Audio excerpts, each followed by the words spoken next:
ग्रामपंचायत हद्दीमध्ये पप्पू सखाराम खानेकर यांच्या 4 म्हशीचा मृत्यू झालेला आहे आणि एकूण 6 लाखाचं नुकसान झालेलं आहे। त्यामध्ये ह्या म्हशी घेत असताना त्यांनी कर्ज काढून म्हशी घेतलेले आहेत आणि अतिवृष्टीचा फटका बसत या म्हशीचा मृत्यू झाला। तर या ठिकाणी म्हशीचे मालक आहेत पप्पू सखाराम खानेकर। काय घडलं नेमकं?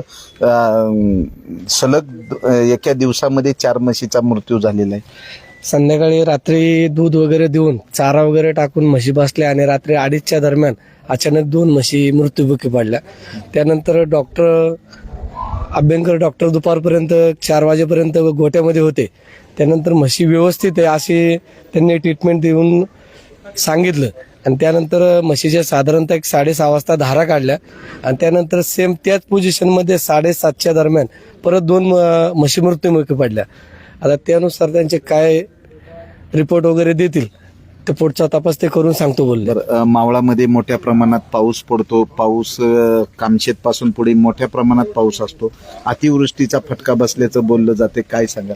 नाही तर तोच प्रकार वाटतो अतिवृष्टी वगैरे, कारण अचानक अशा आकस्मिक मृत्यू त्याचं कारणच अद्याप कळलं नाही। एक अर्धा तासाच्या फरकामध्ये एक म्हैस मेली, त्याच्यानंतर एक दुसरी म्हैस 10 ते 15 मिनिटांमध्ये जमिनीवर पडून ऑटोमॅटिकली जीव सोडलेत। आता त्याचं एक्झॅक्ट कारण काय झाले ते आता कळेल। काय आमदारांकडे काय मागणी करण्यात आता काय, आता दूध धंदा खूप कठीण झालेला आहे। चाऱ्याचे रेट वाढलेत, पशुखाद्याचे रेट वाढलेत आणि एक जोडधंदा म्हणून दुधाचा धंदा माणूस करतो, पण अचानक अशी जर हानी झाली तर या धंद्यामध्ये कर्जबाजारी होण्याशिवाय दुसरा पर्याय राहिला नाही। कारण एक म्हशीची किंमत नाही केलं तर साधारणतः 1 महिन्यापूर्वी मी एक म्हशी खरेदी केली, त्या 8 तर एक साधारणतः 1.5 लाख रुपयाला मी गुजरातमध्ये जागेवरती एक म्हशीची खरेदी केली।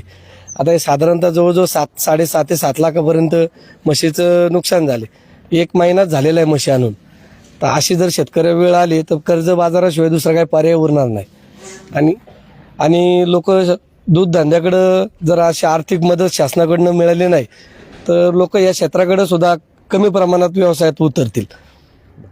एकंदरीत दुधाची मागणी पाहता अन्न व औषध प्रशासन आयुक्त तुकाराम मुंडे साहेब यांनी जी भेसळयुक्त दूध, विषारी दूध याचा पर्दाफाश केल्यापासून दुधाच्या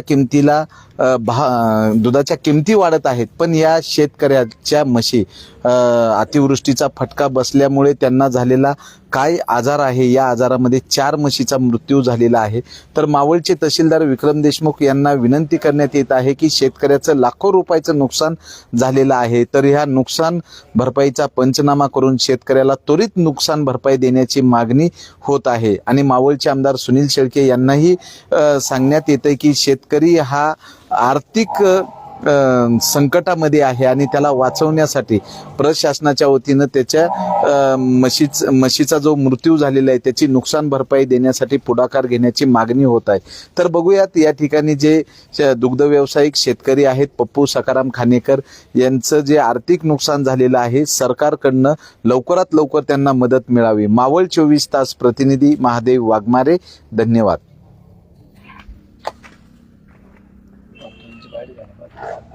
तर या ठिकाणी पशुवैद्यकीय अधिकारी उपस्थित झालेले आहेत। सर, काय सांगाल नेमकं की मावळामध्ये मोठ्या प्रमाणात अतिवृष्टी होती, त्यामधनंही म्हशींचा मृत्यू होतो, तर काय प्रकार आहे आणि काय सांगाल? नमस्ते, मी दीपक राक्षे, पंचायत समिती मावळ पशुसंवर्धन विभागामार्फत तालुक्यातील जे पशुसंवर्धन विभागाच्या पशुधनाच्या बाबतीत आम्ही काम करतो। तर काल सकाळी साधारण 9-9:30 वाजता खानेकर यांचा फोन आला की त्यांच्या म्हशी रात्री दगावलेल्या आहेत। त्यामुळे आम्ही त्या कार्यक्षेत्रात कार्यरत असणारे वेद पाठक, अभ्यंकर आणि डॉक्टर वाघमारे यांना या संदर्भात माहिती दिली आणि त्या ठिकाणी जाऊन ते पंचनामा करून किंवा त्या जनावरांचं PM करावं असं त्यांना निर्देश दिले। त्यानुसार त्यांनी त्या ठिकाणी प्रत्यक्ष पाहणी केली, परंतु कालच्या पाहणीमध्ये आणि मालकाच्या सांगण्यावर असं निदर्शनास आलं की ते स्नेक बाईट आहे की काय या संदर्भातली माहिती मिळाली।